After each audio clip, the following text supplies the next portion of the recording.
Hello my friends, and welcome back to my truly Victorian corset sewing tutorial. In my last video, which was part 2, I showed you how to insert the busk, as you can see here. In this video, part 3, we are going to go over the construction of the corset itself. So here I have my front panels with the busk inserted, and here I have the left side of the middle front panels. So what I'm going to be doing is I'm going to be taking the fashion fabric and the lining fabric and pinning them to the front panel of the corset. Alright, so the first step here is to match the raw edges of your front panels and pin them in place, and you're going to baste along the side edge of this front panel, but you keep the bottom and top open. So here we go.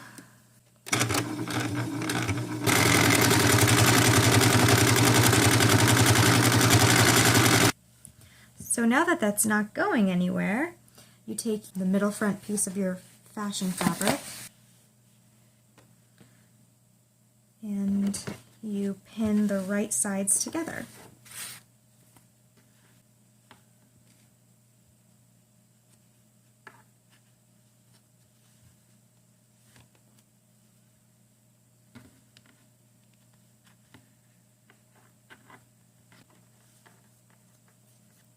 Now you're not just going to be putting the fashion fabric on, you're also going to be putting the lining on at the same time. You want to make sure that these are the right sides together as well. What I like to do is I like to take the pin that I put in the front and carefully transfer it to the back. Now I'm actually going to be switching the pins to this side because I don't want to have to change my thread colors. Right now my top thread is white and my bobbin thread is a dark green so that it matches. Okay, now we just take it to the sewing machine. So the seam allowance here is 1/2 inch. And I'm just going to go ahead and sew that seam down.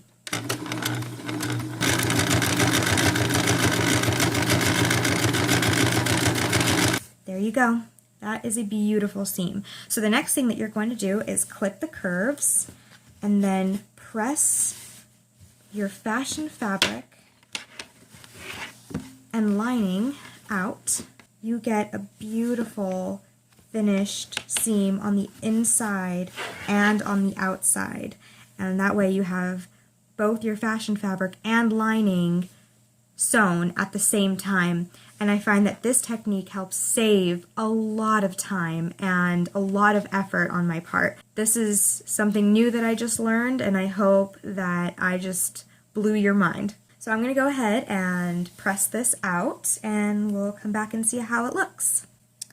So here we have a beautifully pressed front and middle front panels of this corset. So the next step would be to do the same thing as we did with the front panel and baste the side of the middle front panel to prepare to essentially do the same thing, where I'll take the fashion fabric and lining fabric of the side front panel and attach it to this. But before I do that, I'm actually going to take a piece of the instructions from later on and apply it now, which is to create the boning channel. In the instructions, it does explain that you are going to be sewing each of the panels of the corset first before going back and creating the boning channels. However, I can't really see a reason to wait until later to do that. In fact, I feel like it might actually be easier to put in the boning channels after the step of basting the sides, for the reason that when you're putting fabric through your sewing machine, the less fabric, the easier it is to maneuver. Basically working your way from the front to the back and putting in the boning channels as you go means that there's going to be less fabric to the right-hand side or the side where your sewing machine has this wall, and the more fabric jammed up against it, the harder it is to maneuver. At least that's in my experience. Some sewing machines have a much wider space to work, but if yours doesn't, like mine, I feel like this would probably be the way to go. So I'm going to go ahead and pin and baste the side edge, and then I'll explain how to prepare the boning channel. Alright, so I've gone ahead and basted along the side of the corset of the middle front panel, and now I'm going to go ahead and create the boning channel on this first seam. So what I'm going to do is I'm going to stitch 1/16 of an inch from the seam to create a top stitch. So that's really, really tiny. Using my ruler here, that's so teeny. Make sure you measure this out because this is very, very much precision work.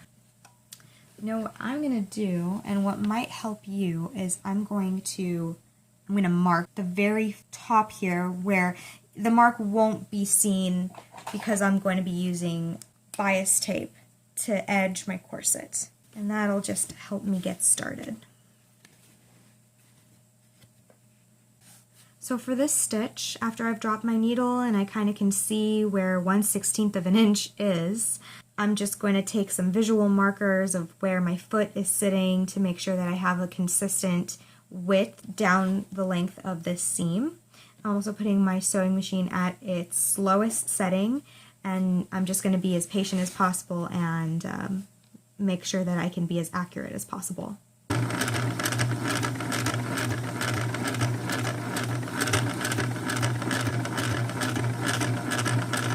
So as you can see, I have a pretty consistent line. You can see just how thin that margin is right there.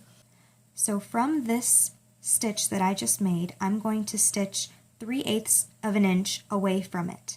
That will create my boning channel.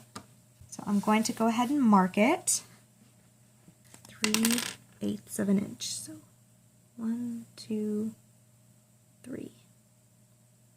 So I've gone ahead and measured 3/8 of an inch away from that top stitch, and I'm going to go ahead and put it through my sewing machine. And again, very slowly, very carefully, I'm going to stitch the entire length down. Here's a little bit of a tip. I have a visual mark. I can see the distance my presser foot is away from my last stitch, so I'm going to use that clue to give me a more consistent line all the way down.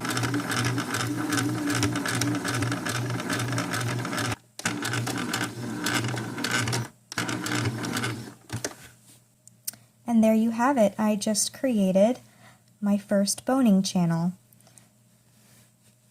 Now there are a lot of different ways that you can create boning channels, and it all just depends on your method that you're using to construct your corset. If you're putting together your fashion fabric and your lining fabric together separately and then combining them at the end, you'll probably be using twill tape or some other kind of bone casing and attaching that to the lining or fashion fabric. There's just a lot of different options, and there are tons of tutorials out there, but in this one I wanted to showcase this sewing your fashion and lining fabrics and creating your boning channels all in basically 2 steps. As I've expressed before, this method saves a lot of time and a lot of effort, and I also feel that for those who may have felt overwhelmed by the idea of creating a corset, I'm telling you right now, this is super simple, and with just the most basic sewing knowledge, I feel like you could tackle a project like this. So essentially, now I'll go ahead and repeat the same steps for the side front panel, side back panel, middle back panel, and then finally the back panel in practically the exact same manner. So I'll go ahead and do that, and I will show you the end result. As you can see, I have gone ahead and repeated those steps for all of the panels of the corset, and so that makes 6 panels total. We have the front panel, middle front panel, side back panel, middle back panel, and the back panels. The next thing that you're going to do once you've put all of this together is, before you create the boning channel for this seam, you're going to press under 1/2 inch of the back edge and then pin it together and sew it down. So I've already gone ahead and done that on this half of the corset. So as you can see, I've already pinned it together, I've pressed it. So I'm just going to stitch 1/16 of an inch from the edge.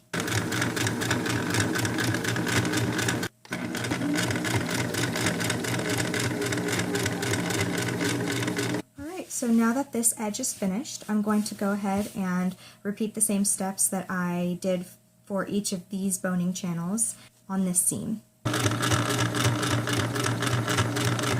This is the 1/16 of an inch seam away from the original seam.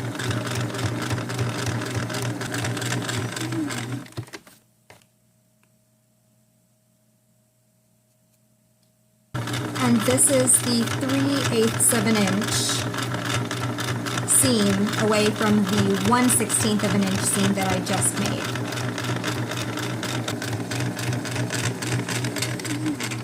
So now the next thing that you're going to want to do is create the boning channels for the bones that will border the grommets. So we'll have a boning channel here, and then there will be the grommets right next to it, and then we'll have another boning channel right next to it. Now, as with the other boning channels, we're going to measure 3/8 of an inch away from this seam that we created on the edge.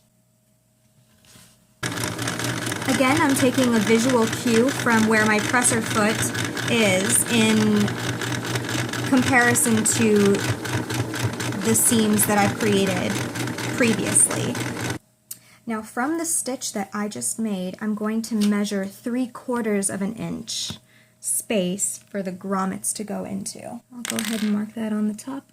Again, it's all right that I'm marking with such obvious markings, because this is all going to get hidden with the bias tape.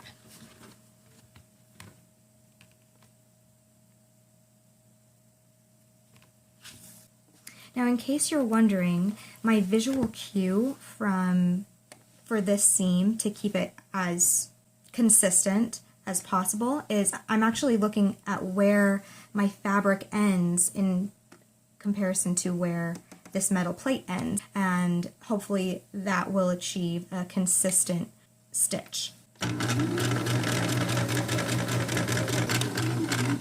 Perfect. So the next thing for me to do here is to complete this boning channel, so I'm going to measure 3/8 of an inch away from this seam. Now you'll notice that towards the center here, where my waistline will sit, that seam will intersect with the seam that I created for this boning channel on this seam.